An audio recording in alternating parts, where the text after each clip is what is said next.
Welcome to Coaching KidLit, a podcast about writing and publishing good KidLit. We dig into various aspects of writing craft through a KidLit lens and provide inspiration and clear, actionable items to help writers like you move forward on their KidLit writing journeys. I'm Sharon Skinner, author accelerator, certified book coach, and author of speculative fiction and KidLit, including picture books, middle grade, and young adult. And I'm Christy Yaros, author accelerator, certified book coach, and story editor, focusing on KidLit, including middle grade and young adult.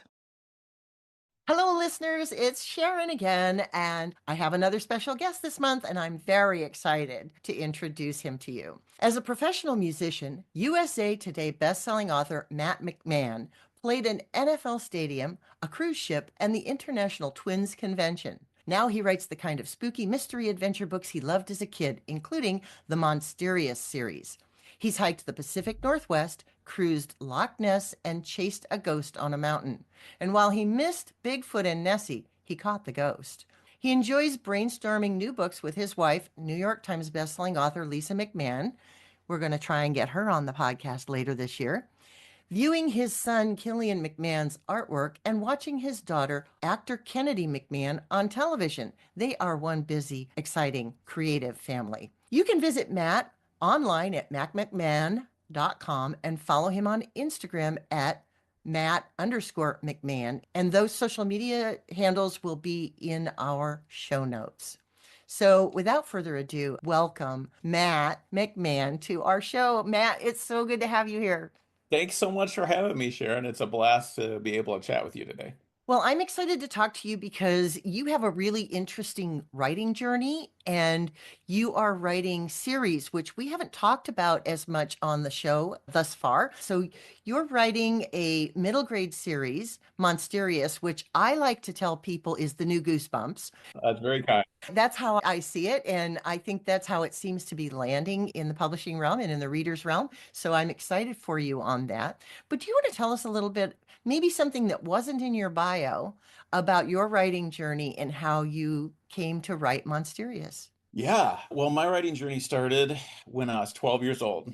Our English teacher passed out a picture of a creepy looking house.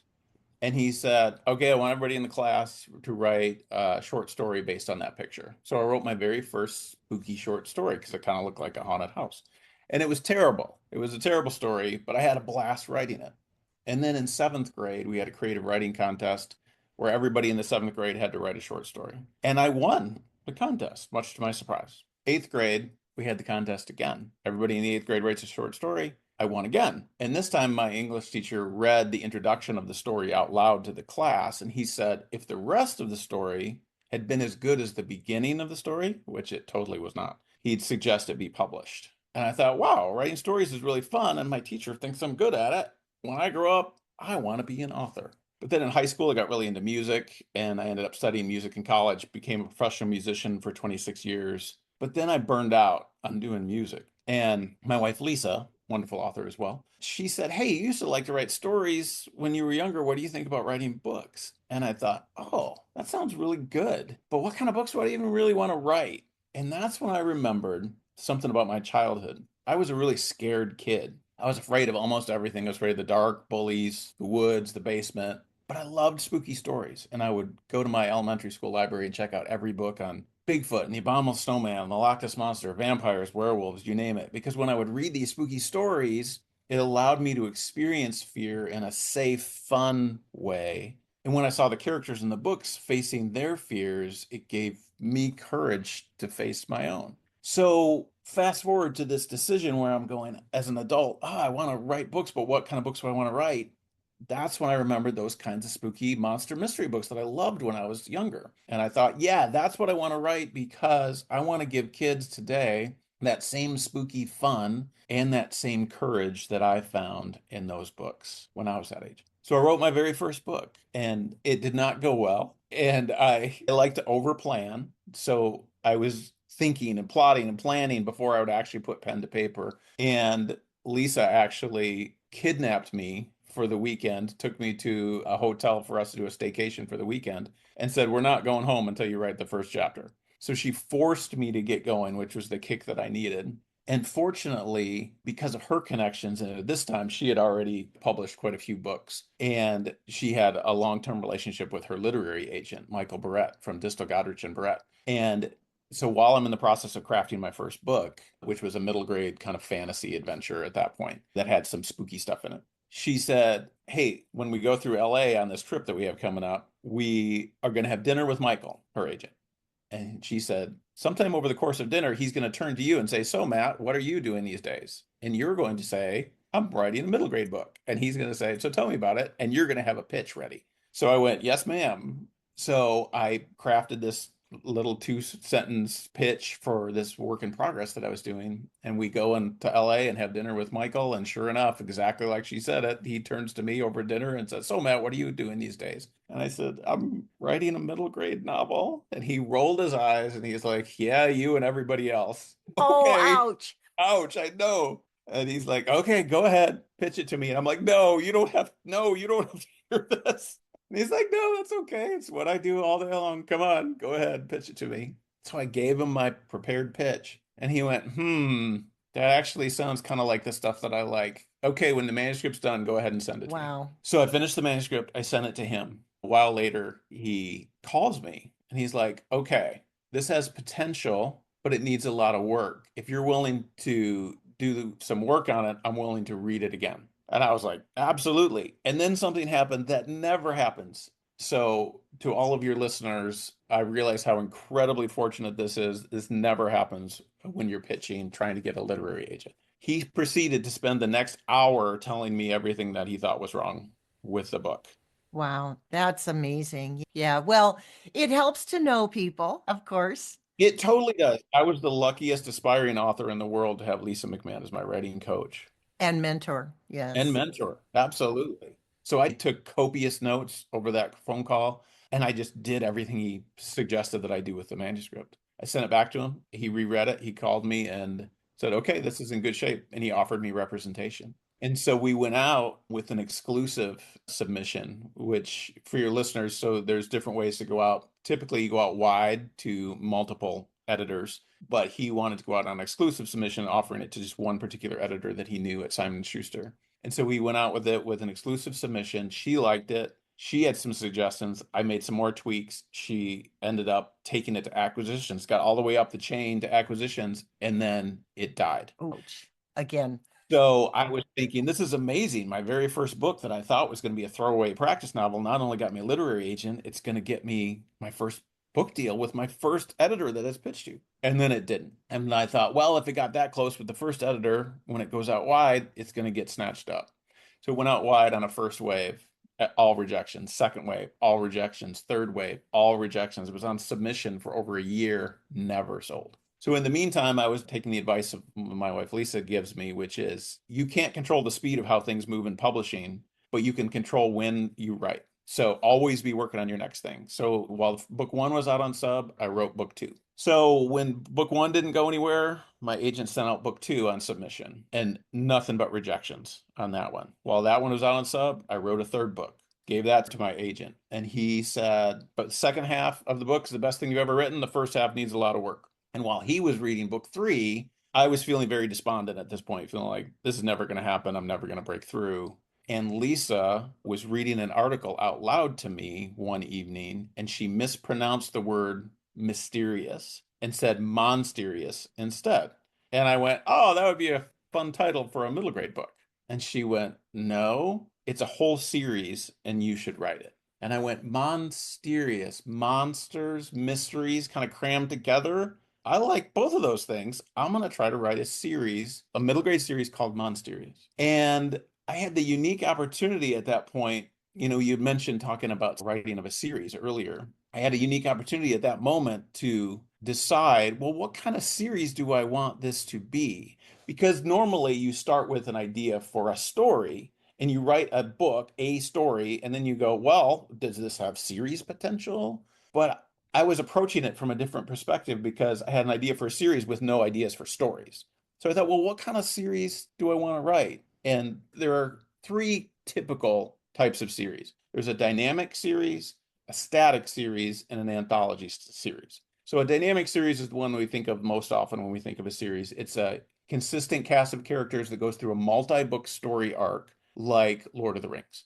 Or there's a static series, which is where you have consistent characters that go through episodic adventures like Sherlock Holmes or Nancy Drew. Then you have an anthology style series, which is where the books are connected by a place or an idea or a theme, but each book has a unique cast of characters and isn't a standalone adventure like Goosebumps. And I thought, you know what? I'm really drawn to this anthology idea for this Monsterious series because one, it's the least common of the three types of series. So I was hoping, well, maybe that'll make it stand out to an editor in their slush pile. And also, I was really drawn to the idea of an anthology style series would allow me to write about any monster, any kid, anywhere without having to somehow come up with a plausible explanation of why is the same kid keep running into all these different types of monsters. And so I sat down and decided to write a anthology style series. And as I'd had my experience with rejection of my first standalone books, and I was so committed to this idea of this anthology style series, I decided, you know what? I'm going to pitch this one differently than I pitched my others because the series idea itself was so integral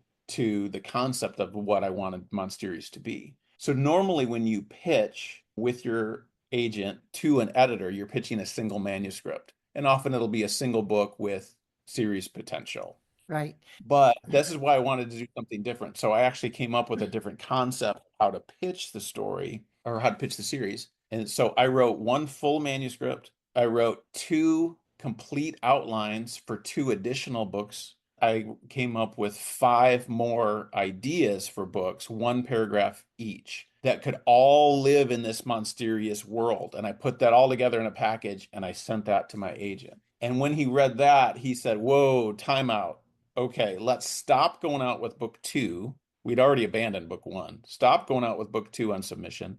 Let's not go out with book three at all. And I think this one might have legs. Let's go out with this one. And he sent it out on an exclusive submission to Penguin Random House, and it sold immediately in a 4-book deal. That's fabulous. I like to hear that your journey was different, but I also hear a lot of, yes, there's a lot of good coaching that you got and mentoring that you got from Lisa, who knows the industry. She's been doing this for decades. She's very well published. She's written across categories and somewhat Yes. different genre. So she knows her business and she's very savvy. I've always known this about her.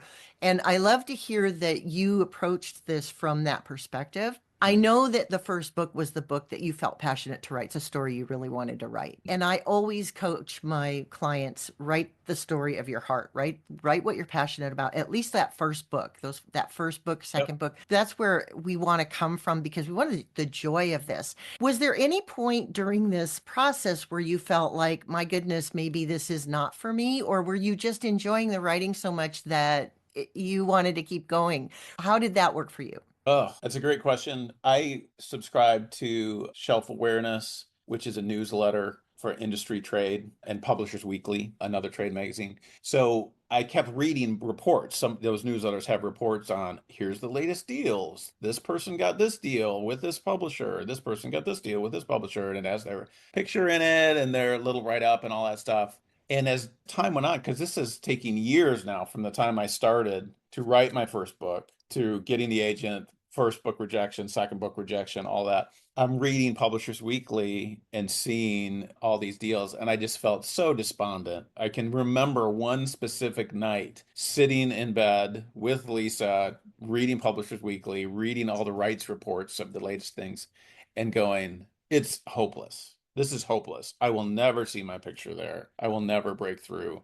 But the advice that I got that really helped me, not only from Lisa, but from a number of writer friends that we had who were published, was a consistent one. And the consistent advice that I heard from many authors was this: the main thing separates an aspiring author from a published author is that the published author never gave up. Right. It's perseverance. It's that ability to continue and to take rejection and to move forward and to, as you did, write that next book, and to let your creative juices run when that idea comes, right? So Monsterious, I mean, that's just a trick of the tongue that took place Yeah. and it generated all these ideas. But if you hadn't been writing along the way, if you hadn't been constantly thinking about story and these kids that you were writing about and the coming at it from the fear aspect and all of that, Yeah. would that have sparked that creative juice? Maybe not. I think you're exactly right. It's one of the things when I do a lot of school visits where I'm talking with elementary school kids about the writing craft. And that's one of the things that I try to communicate with kids is writing is a skill. I mean, there has to be some natural talent there, sure. But what I say to the kids is, okay, if you want to be a professional basketball player, what do you need to do? Practice basketball. If you want to be a professional musician, what do you need to do? Practice. If you want to be a professional writer, what do you need to do? Practice. You have to practice the writing craft. And you're exactly right. And I definitely saw my progression. Poor Lisa, she was so patient with me early on. She had so much coaching to do with me and from that early manuscript and then into the second manuscript. And each time I was learning and getting better. And like you said, till when that moment of inspiration struck, I not only had an idea then that I could run with, but I had developed my skill and the craft enough to the point where I could take that idea and produce a work that was of high enough quality that it got the deal. Right. And then you were able to sell series on Yeah, proposal, which not everybody gets true. to do. You were in a great space to be able to do it. I mean, things very much aligned Yeah, for that, which is really exciting. It doesn't always happen. And I want our listeners to understand that this is a bit of an unusual journey, but honestly,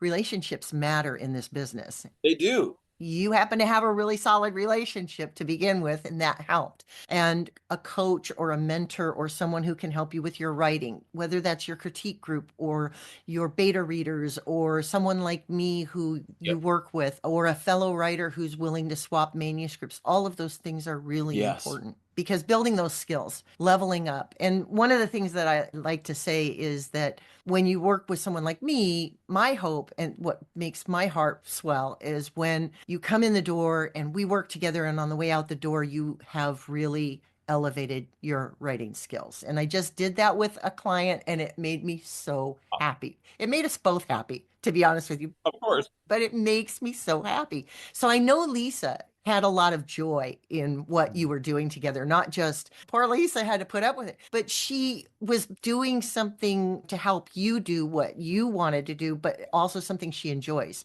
So if she's anything like me, I know that there was a lot of joy there for her. Well, that's nice of you to say. I loved that you laid it out for us, the different types of series, because a lot of times when we're writing, like I wrote a trilogy and I've written a duology. Those are both stories that it was a story of my heart, and then my readers wanted more. And so I was like, oh, that's great. They want more. Now what do I do? So that was for the trilogy, and that was very difficult to write because I didn't plan it as Yeah. a trilogy. And we're going to talk about planning in a second here. And then the duology is just a second book where I just had another idea for a story for those two kids and I wrote it. And the reason that I really wanted to get it out in the world is because reluctant Yeah. readers were loving that first book. And I had parents coming back and saying, do you have any more? And so I was like, I got to have something more. Right. So that's a good reason Mhm. to go out and write multiple books if you have stories that you want to tell.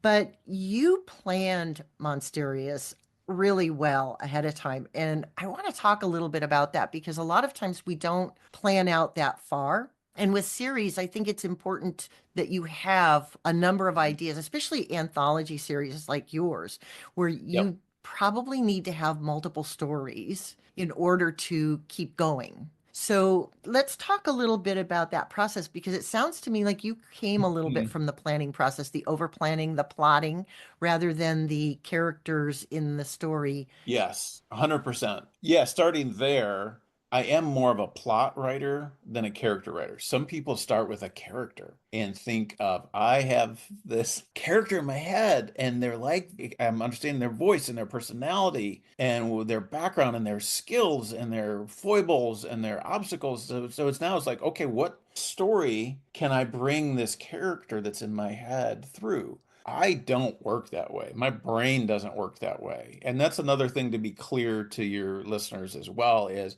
there's no one right way to write a story, approach it. If you're a pantser or a plotter or you dive into a story idea first or if you're character driven, It doesn't matter. You just need to figure out what works for you. But I definitely approached it more from a plot standpoint. And because when I approached Monsterious, because it was an anthology style series, by definition, the characters don't carry over from one book to the next. So I was very much focused on, okay, what kind of story do I want to tell? What kind of stories do I want to tell? And then, okay, if this is the story, what kind of characters can inhabit this story and walk through this plot that is running around inside of my brain? So that is kind of how I approached it from an anthology style series.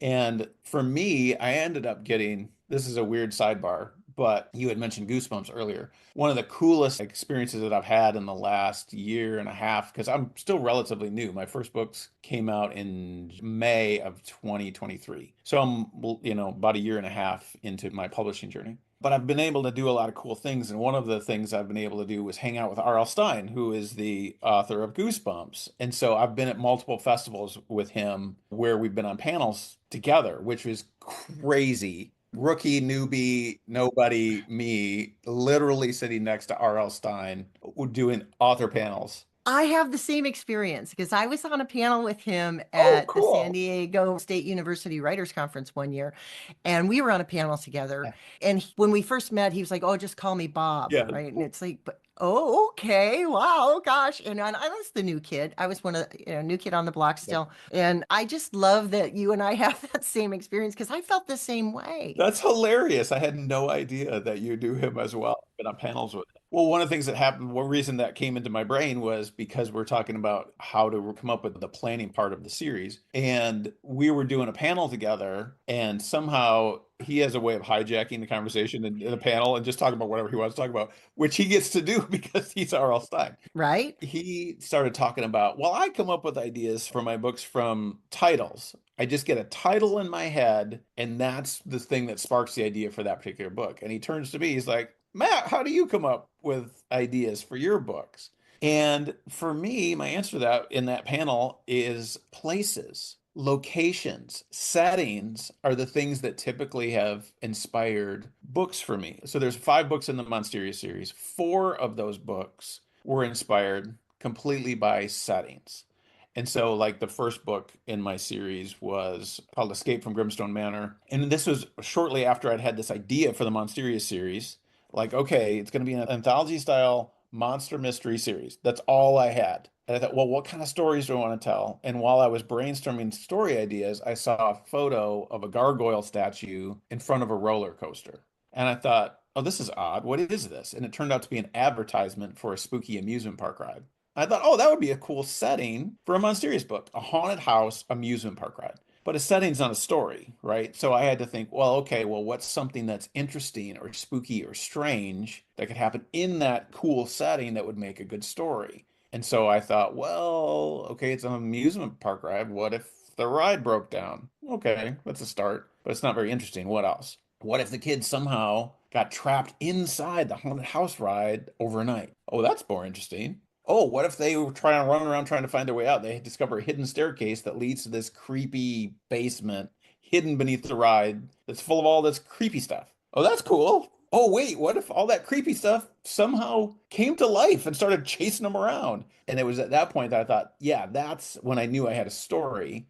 And that's what became the first book in the series, Escape from Grimstone Manor. But the whole book started with me literally seeing a picture of a gargoyle statue in front of a roller coaster. And so it was that kind of inspiration that really helped me craft the series. And then another setting was I went hiking in Vancouver, Canada, and it was kind of this creepy forest. And I'm walking through this forest and like, oh, that tree has really unusual root structures and all these weird rocks. What is going on? And this stream flowing out of a cave. And I thought, oh, this is such a cool setting. Maybe this could be a book in the Monsterious series. And by the end of the hike, I had already roughed out a rough plot for what became Terror in Shadow Canyon, which is a book about 5 hikers who are lost in a remote wilderness who are stalked by a monster. And so the same thing happened with the 4th book in the series, The Beast of Skull Rock. I read an article online about a museum in Paris that had a lot of taxidermy creatures. And I thought, oh, that would be a cool setting for a Monsterious book, a spooky museum with a lot of taxidermy stuff. And maybe one of those taxidermy animals comes to life or something. And that became The Beast of Skull Rock, about twins Jade and Simon who try to save their grandfather's spooky museum from a rampaging were-hyena. I love that you're coming at it from that perspective that, first of all, process is personal. I say it all the time to my Yeah. writers. Process is personal. And even how you are inspired and how you take those ideas and move them forward, that's part of the process. And brains are amazing. They're weird, but they're Yeah. amazing, right? And Yes. I'm always telling my writers that one of the reasons I tell them to read broadly and widely and voraciously is because we're trying to fill the hopper. I consider the brain this hopper that once you fill it with all these things, then it will organically come out in your stories and it will help to inspire you.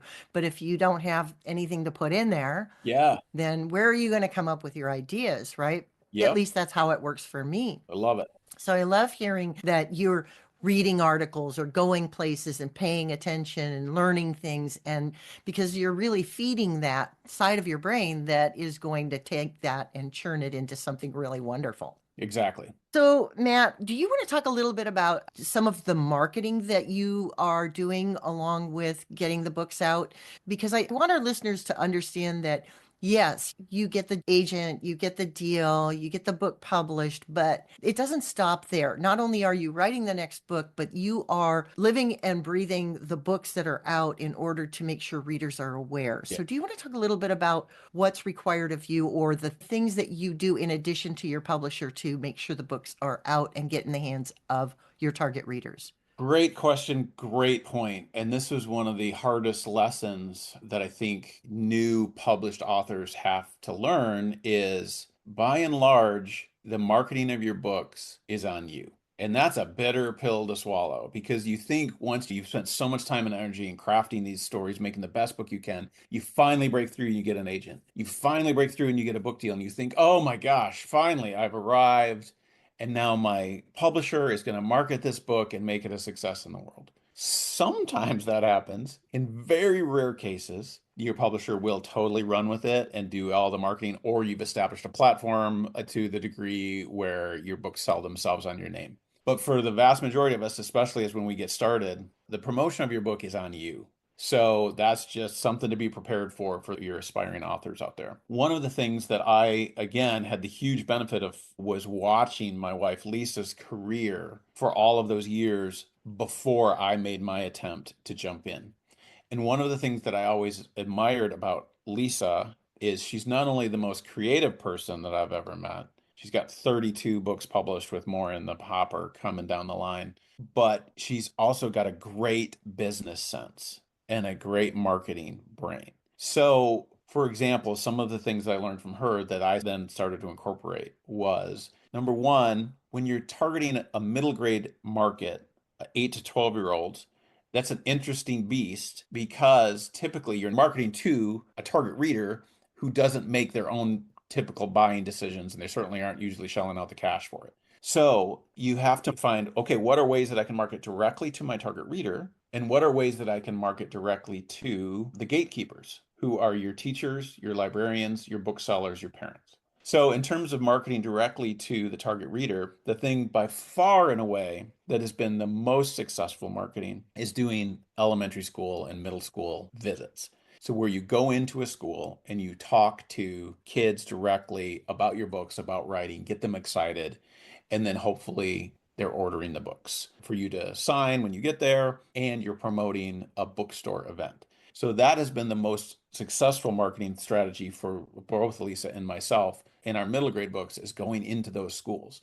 And that's a whole topic in and of itself that we could do a whole podcast on marketing. But basically, start where you are, wherever you are. We've literally like just looked up the elementary schools in our driving range, got on their website, figured out who their librarian was, got an email address, and then have crafted a, hi, I'm Matt McMann, local author of this series. I love to talk to kids about writing. Here's some info about my books. I would love to come and talk to your school, to your kids, and sending out cold emails to librarians and get that thing going. And so I've created whole tours locally in the Phoenix area where we're based just by going out and grinding and getting these things done myself. And so that is one way to market directly to your kids. And then here's a tip that has been very successful for us that Lisa came up with. We were having a hard time getting the kids would get very excited when we come into the schools. And then we'd say, we're going to be at Changing Hands bookstore or Barnes and Noble bookstore in your area tomorrow night or Friday night or whatever. Come out. And they're all excited. And then they don't show up to the bookstore event. And the disconnect that we were realizing was kids can get excited, but they don't retain facts. So for them to go home to their parents and their parents go, what would you do today? Oh, we saw this great author and they're going to be at this store. I want to go. Great. Who's the author? I don't know. What store? I don't remember. What day? I don't know. So you get a kid excited, but if they don't have the ability to communicate the information that's needed to the person that will actually get them to the event and pay for them to buy a book, then it's not going to happen. So she came up with this idea of literally doing physical printed postcards that we made in advance of our school visits with our book covers on one side and then a party invitation on the back that has all the details about the event, where we're going to be, when it is, where it is, all this stuff. And we bundle them in rubber band bundles of 30 before we show up. And we give them to the librarian to disperse to the teachers. And then we do the event. The teachers distribute the postcards to the kids. And then the kids go, I want to go to this. And our attendance at our events shot up after that. So that was a great marketing tip for your listeners. That is a great tip for the listeners. Anybody who is planning on doing school visits or who's in the process of setting up school visits, take that away because that is brilliant. And it just makes sense, right? But if you don't know, you don't know what you don't know. So listeners, if you take nothing else away from this, but there was so much to take away from this conversation with Matt. If that's the only thing, hang on to that, use that. Matt, I've really enjoyed having a conversation with you. I always enjoy our talks, but we're coming to the end of our time. Yep. And as you know, we like to give our listeners an action item. It's something actionable that they can take away from each episode of the podcast. So, Matt, what action item do you have for our listeners today? I'm going to tag back to something that we touched on earlier, which is use inspiring settings to inspire your stories. So for me, it's going to places, keeping your antenna up wherever you are, thinking about settings that are inspiring to you, and see how you can allow those cool settings to inspire stories. Like I spoke on earlier, my first book came from the idea of a spooky amusement park ride. My second book came from the idea of a hike that I had taken in a park. Third thing came from an article I read about Paris, France.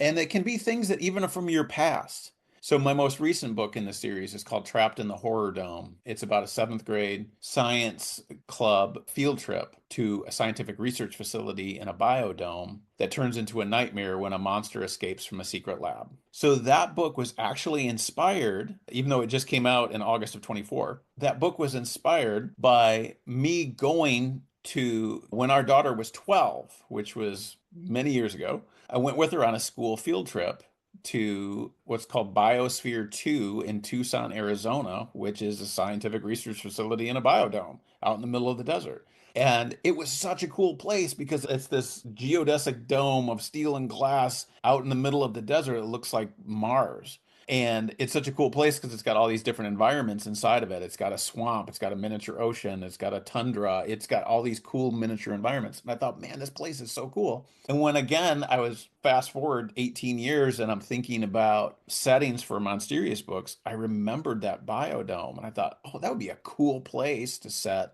a book. And that became my most recent book. So that's my tip, is at least one that's worked really well for me, is allow settings to inspire stories. That's a great tip. And I love that you talked about Biosphere because I've been there multiple times because it's so fascinating. Yeah. It's such a great place. And now if you get a chance to go back now, because it's years later, it's super overgrown. Like the rainforest is super grown up. Cool. And yeah, it's very different than it was when it first opened up to the public. So listeners, go to the Biosphere if you're in Arizona. It's a great place to visit. It's not the sort of Grand Canyon thing that you hear about, but it's fascinating. Matt, that's a great tip. For my takeaway, I want to encourage our listeners to find those mentors and those coaches in their lives that can help them. Lisa's been a great help to you, and it just made me think about how important that is.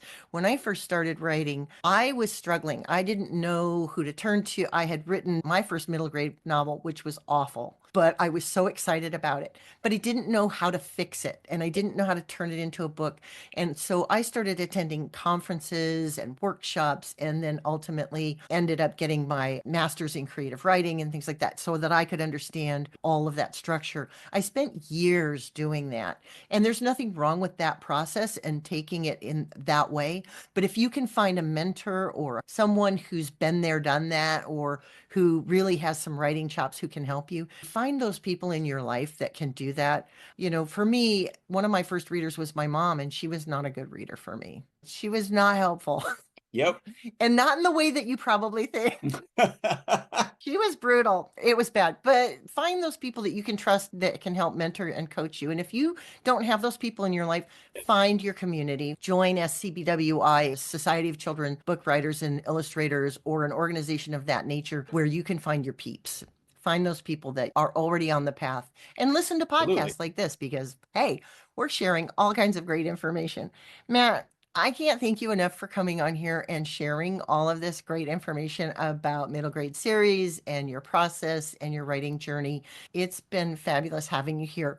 Before we go, do you want to share your social media handles with our listeners one more time? Yeah, best way to get a hold of me is on Instagram. I'm Matt_McMann, MCMANN, or my website, mattmcmann.com. Thanks for being here. It was my pleasure. It was so fun talking with you again, Sharon. We hope you enjoyed this episode of Coaching KidLit, a writing and book coaching podcast for writers who want to level up their KidLit writing game. For more about us and to discover what a book coach can do for you, check out coachingkidlit.com and follow us on social media.